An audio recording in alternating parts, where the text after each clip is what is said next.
What's that smell? Hand sanitizer. That smells shit, but hey. It is. Guess what day it is? Huh? Anybody? Julie, hey, guess what day it is? Oh, come on, I know you can hear me. Mike. What day is it, Mike? Leslie, guess what today is? It's hump day. All right, y'all. Good morning, good evening, good afternoon. This is your girl Joe. I'm back with another episode of Shit Under My Nails. Today is Wednesday, November the 18th of 2020. It is officially Hump Day. I'm happy that you came back for another episode. And of course, today is just the day to get through the rest of this ghetto ass week. I'm going to talk about what I've seen scrolling through the shade room, of course, and then I'm also going to talk about what motivated me to even start this podcast, and I guess give y'all some type of insight of how I feel and what I have going on. All right, y'all. So, like I said, today is Wednesday, of course, hump day. We are in the middle of the week. We're trying to get through the end of this ghetto ass week, and that's just the honest to God truth.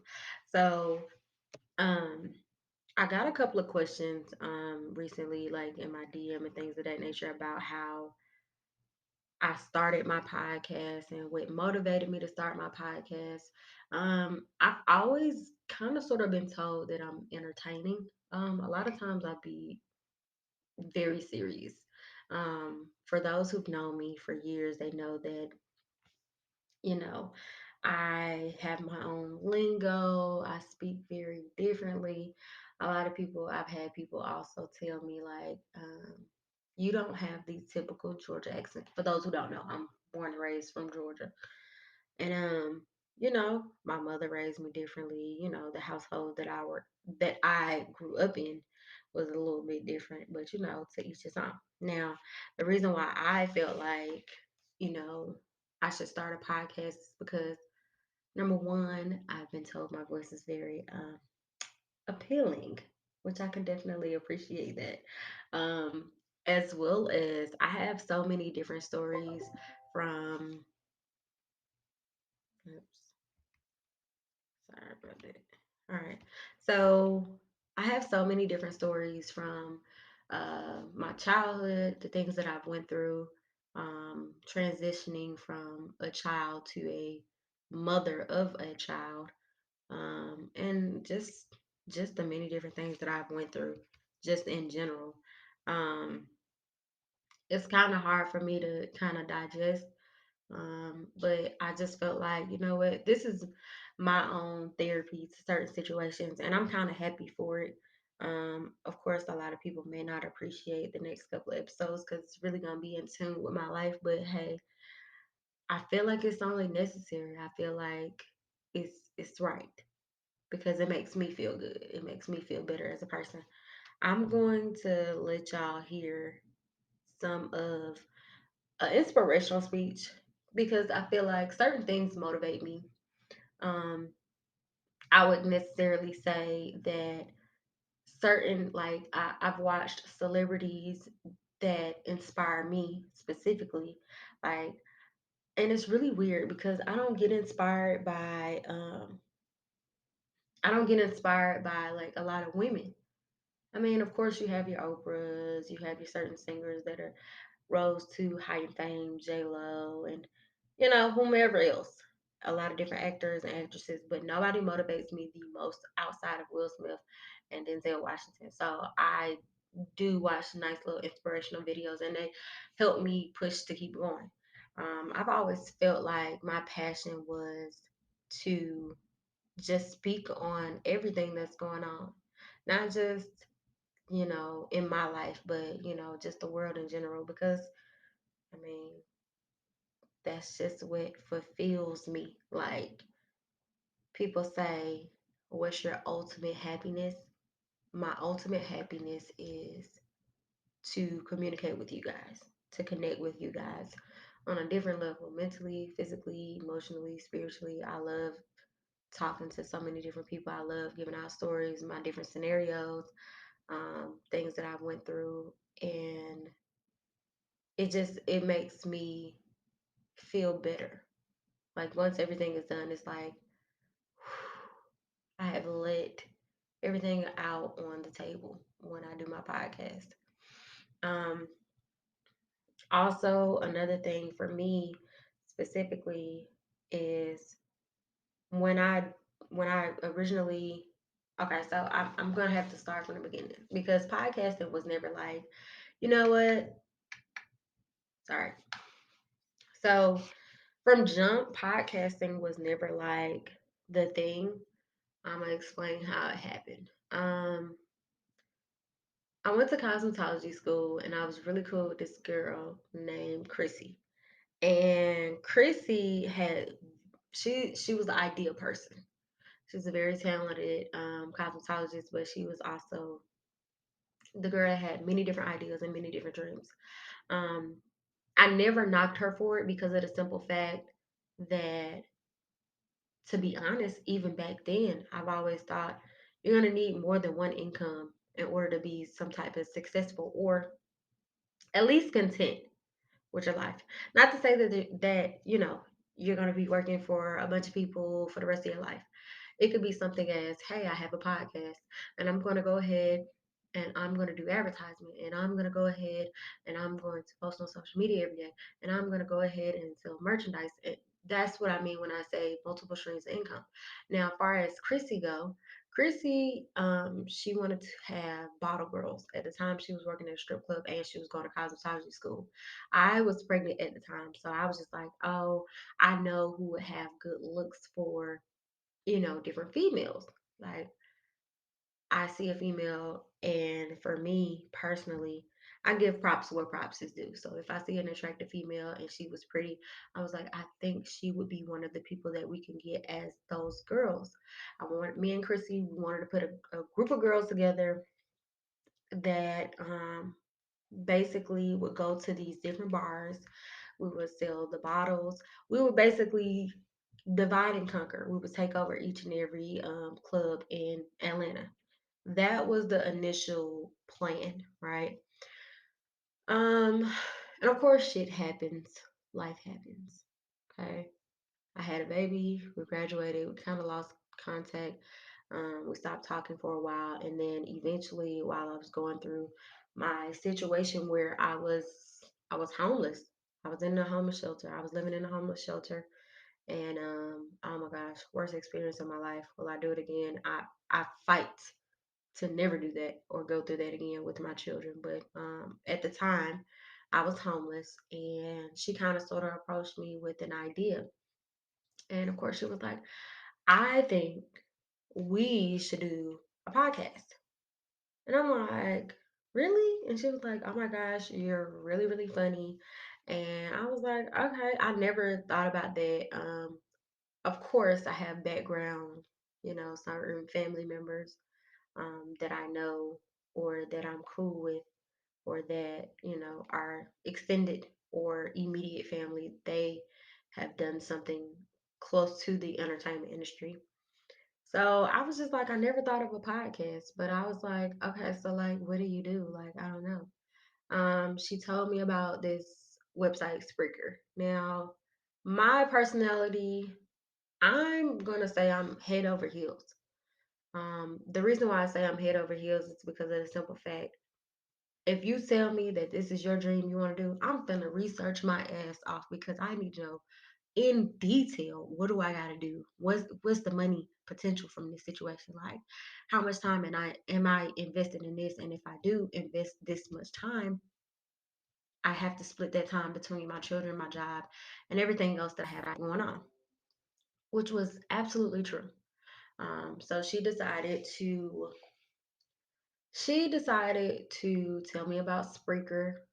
It was a monthly something that you had to pay monthly. You would record your shows and you would have them distribute um, your podcast through different avenues and such. I don't really remember all the details, but um, to be honest, it was a really, really great idea. Now, shit went left for me. Um, and this is not to bad mouth Christy at all. I'm not even for sure if she even listens, but shit went left for me when she was saying that she wanted her boyfriend at the time. I'm not for sure if they're still together or not because I haven't spoken to her in years. But she was saying like she wanted her boyfriend to be the executive producer because we were using his equipment. He was well, he is, hopefully he is, an engineer. So he was doing that. So with him going to school for being like an engineer and things of that nature, he you know, paid for school with a loan, and with that loan they also gave him equipment. So he had the MacBook, he had the microphone, the XLR cables, and mind you, at the time, I knew nothing about none of this shit. That I didn't know not a damn thing. I was just like, okay, I'm here, I'm bringing personality. That's my job.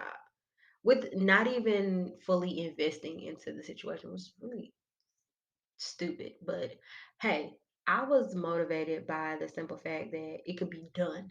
Like somebody, you could hear me because I want you to hear me, and I'm going to do the advertisement. We was even willing to set up dates where we would go out in the streets of Atlanta, especially downtown, near Five Point, and do interviews, talk to people, ask questions, random questions, funny stuff, make videos, do YouTube and things of that nature. It was going to be many different avenues of different situations. So I can appreciate the experience. But once she said she wanted her boyfriend at the time, again, I'm not for sure if they're together or not. She wanted him to be an executive producer. Mind you, I had never met her boyfriend. So for me, I kind of felt a little uncomfortable because of the simple fact that I don't even know, dude. I'm at his house that y'all rent together, but I never met dude. And how is he gonna be an executive producer if he's not even here while I'm trying to record? And I literally would I would break time away from my children while they are at school. All right. And I would hop my happy ass on the MARTA bus. Hey, hey, don't knock until you try it. And if God forbid if I ever have to go back to riding the bus, I will do it. But at the time I was riding the bus, I would ride the bus from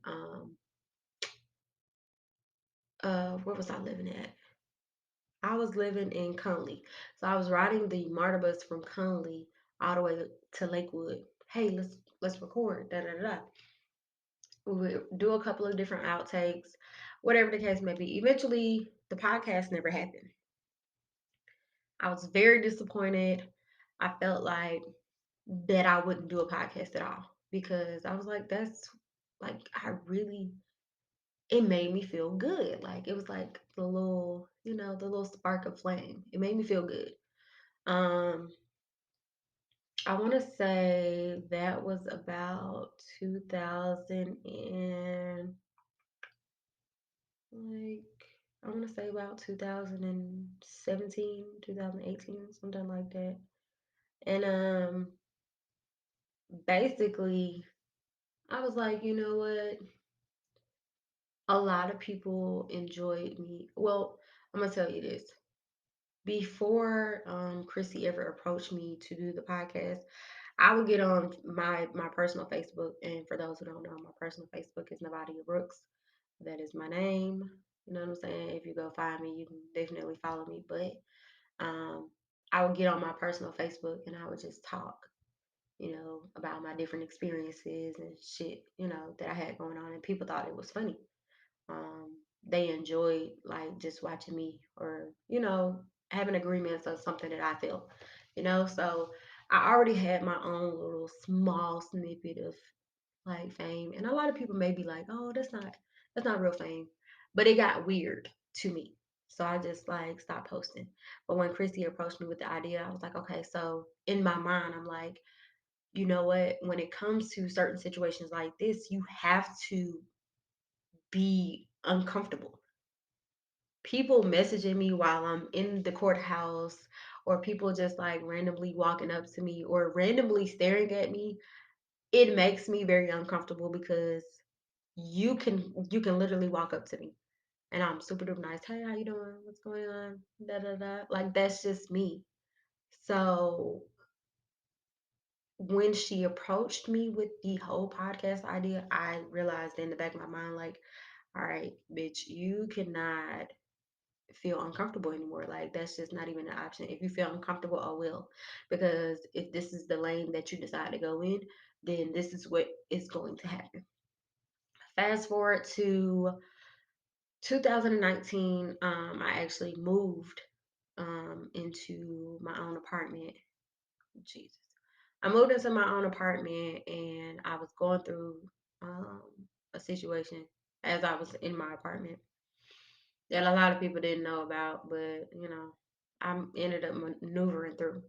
Um, what I will say is faith is like the one thing that you will need through the process. I don't care if you're doing a podcast, a YouTube. I don't give a damn what you are doing. I promise you. I like, oh my God. You don't understand, bro. You really don't understand that a motherfucker can really, like, you can really sit here and be like, you know what? I'm about to give up. And then all of a sudden, that's when shit just starts to hit for you. The crazy part about 2020, the pandemic hit, I want to say a month after I moved out of my apartment, which is also my transitioning phase. I call it my transitioning phase because I had just started my podcast. I started my podcast February of 2020. And of course, I invested a whole lot of money into this because it's something that fulfills me at the end of the day. I love it. I enjoy it. So, I mean, and we're here at season 5. I'm saying all of this to basically say that at the end of the day, whatever you're passionate about, whatever you feel like you want to do, whatever you feel like you are invested in or gives you that spark, do that shit. Because guess what? If a motherfucker sit up here and tell you that you can't do it, that spark will keep it warm enough to keep you going. I promise you that. Now let's go see what's going on in the shade room. Ain't no light in my life cause I'm on the shade room. Lost an hour out of my life scrolling in the shade room. Had to throw my Ray-Bans, ain't no rays in the shade room. Yeah. I don't care cause it's lit in the shade room. In the shade room. In the shade room. Is it wrong? Is it right? In the shade room. In the shade room. In the shade room. Y'all, so in the shade room, I try not to go on my Instagram too much, but now that I'm on my Instagram, I'm officially connected to Wi-Fi, and this is what we got going on in the shade room. It's a couple of hundred posts that I've missed thus far since the last time I was on here. I think I was probably on here like maybe like 2-3 days ago.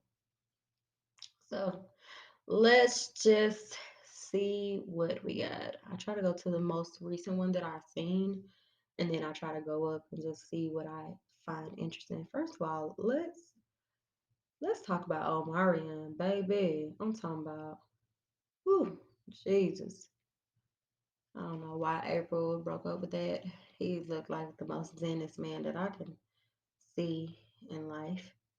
Um, what else we got going on?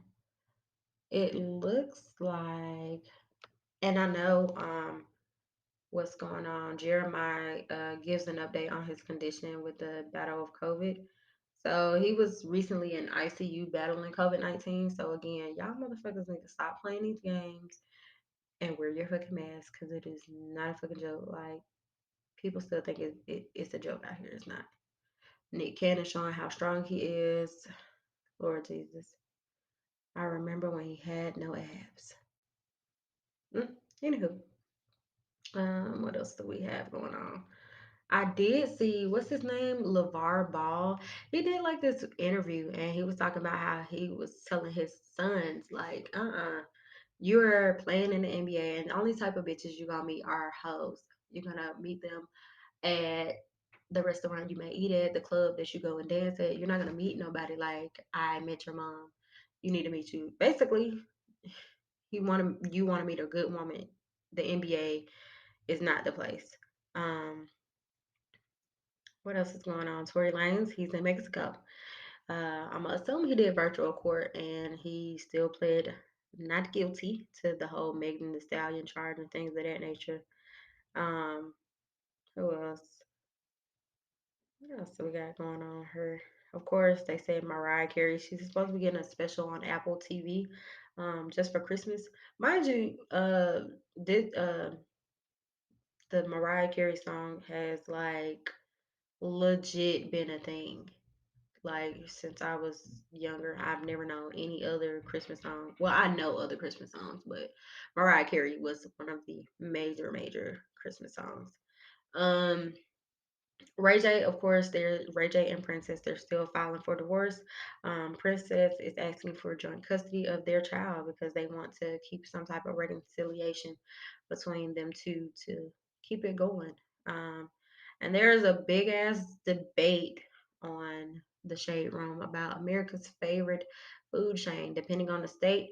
They had many different polls. Of course, McDonald's was one, In-N-Out, Taco Bell, Chuck E. Cheese, Chick-fil-A, Bojangles, Dunkin', Olive Garden, Papa John's, Long John Silver, Denny's, Burger King, Dave and Buster's, Outback. I'm hella surprised because Georgia's is KFC, which is really whack because I fucking hate KFC. So I don't know. Maybe I should put my own little poll. Who do you like better? Popeyes, Chick-fil-A, just put up all the chickens and go from there. Another thing I want to send a congratulations out to Michael B. Jordan. He is deemed people's sexiest man alive. I can definitely go for that one.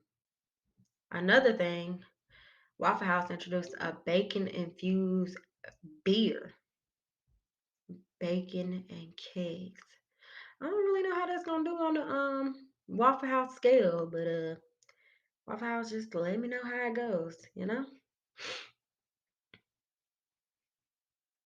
And I think,